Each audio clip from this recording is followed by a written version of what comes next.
The peace lily, known for its gorgeous white blooms, its shiny green leaves, and it's even recognized by NASA as an awesome way to help purify indoor air.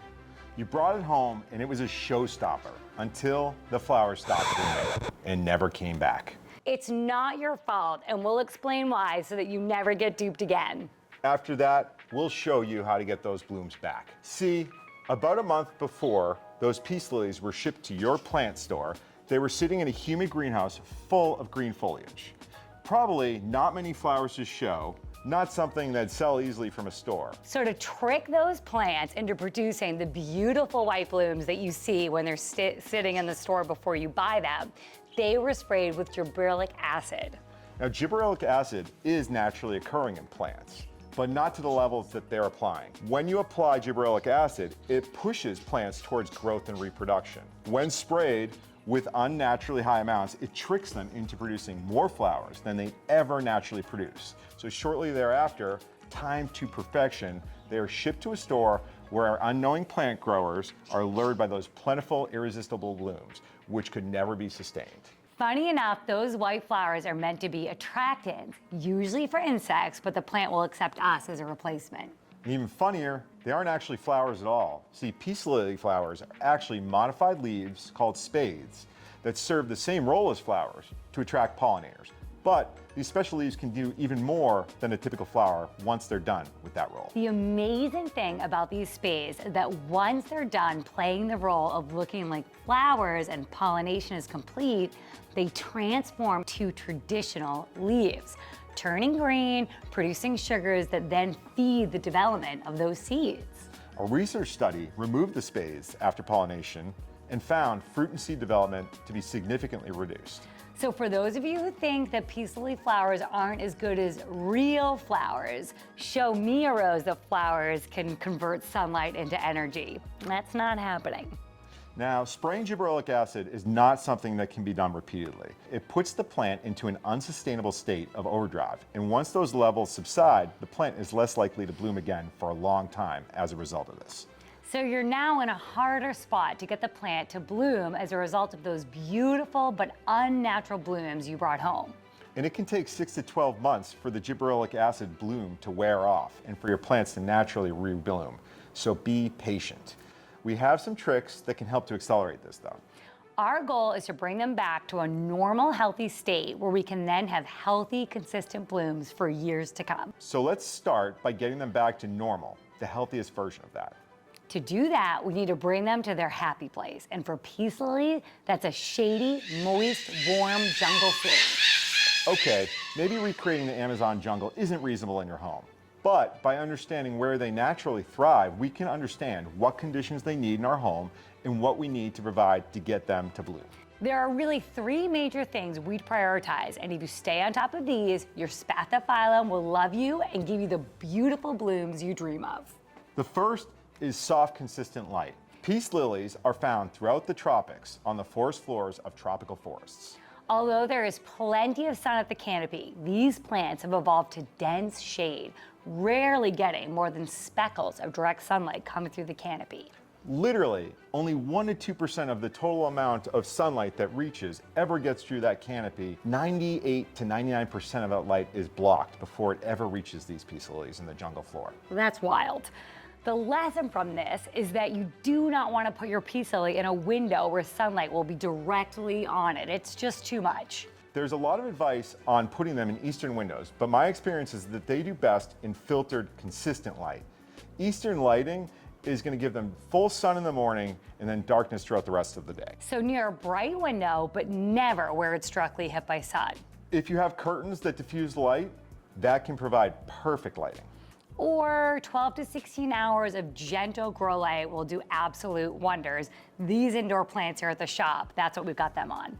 I've definitely found that they bloom with a good supply of light, but research to see if light triggered blooming like other plants that have receptors to trigger this when nights are longer and shorter, but they don't. Blooming for these plants is more related to being physiologically ready and capable to successfully produce flowers and seeds. They need to have enough mature leaves, healthy roots, and the energy to thrive. Their energy comes in the form of light.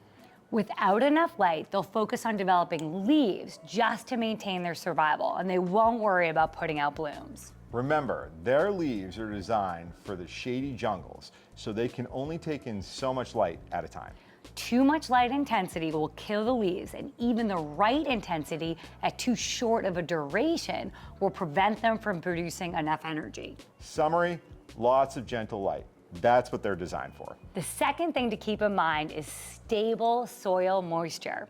Some of the worst advice that we hear is that you should wait to water your peace lily until it's drooping. Don't do this. Personally, I've seen a strong correlation with this in browning leaves, but that's a topic for another video. Hint? When plants are out to the point where they're drooping, damage has already occurred. It's just not what these plants are designed for. Tropical forest floors do not become bone dry, very rarely at least, especially where peace lilies are found, which is often along riverways and in valleys where water pools. I found this to be a great explanation for what I've seen to work great for peace lilies. I personally love bottom watering these plants and found it to work great. I wait for the saucer to dry before rewatering to make sure they're not sitting in stagnant water.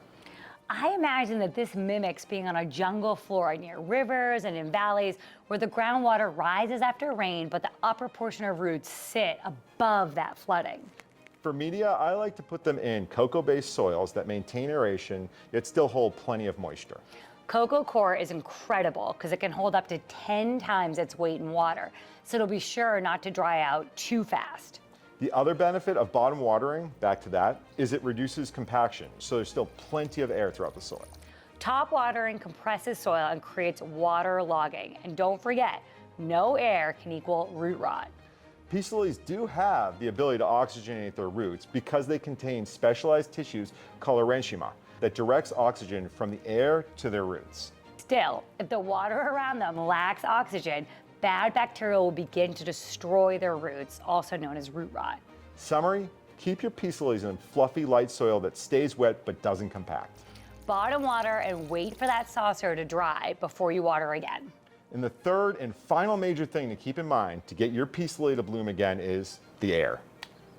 Tropical air is hot and humid, but unfortunately, it's not something that you typically want or get in your home. Fortunately, I find this factor, air, to be more forgiving if you have the other two attributes we mentioned dialed. If you can keep your air temperature within reasonable conditions for a home, your plant will do great. When your air does become really dry, and if it does, and you really want to make sure you're taking great care of it, your plant will surely appreciate a gentle misting of clean water. Misting with clean water is honestly one of the most underrated things you can do for a plant, particularly if your air is dry. Also, if you can help your peace lily avoid sudden changes in temperature or drafts, I've found this to be really helpful too. When we have these plants at our house, I try really hard not to place them near an exterior door that opens and closes to the outside. And I also try not to place them under an air conditioner, for example. And this makes sense. Coming from the tropics, temperatures are pretty stable. But don't overthink it, because as long as the air is comfortable for you, it'll be comfortable for your peace lilies. Once you have the basics down, there are two things you can do to give your plants a bit of a boost. Foliar spraying seaweed extract, one of my favorites, because seaweed extract contains tons of micronutrients, but also precursors to the hormone we mentioned earlier, gibberellic acid. These compounds help support the plant's ability to restore balance and regain strength for future naturally timed blooms. The second thing to consider is applying very gentle fertilizer feeds. Now remember, for peace lilies, less is more. Surprisingly, peace lilies are quite accustomed to the thin nutrients-consumed soils of tropical forests where fertilizer is fleeting. Sporadically, fertilizer comes their way, but not consistently. So remember to feed on occasion. When you do fertilize, apply it at half strength. So just remember, new peace lilies are going to need time to bounce back after producing all those blooms as a result of the gibberellic acid. Do your best to provide them with lots of low but consistent light, and try not to let them dry out. And again, do your best, but don't overstress it about keeping the air warm and humid. Be patient. It takes a while to get these plants back on track sometimes, but once you do, they'll stay there and bloom again regularly for years to come. For more great tips on how to grow life where you live, be sure to like and subscribe. Bye, everyone.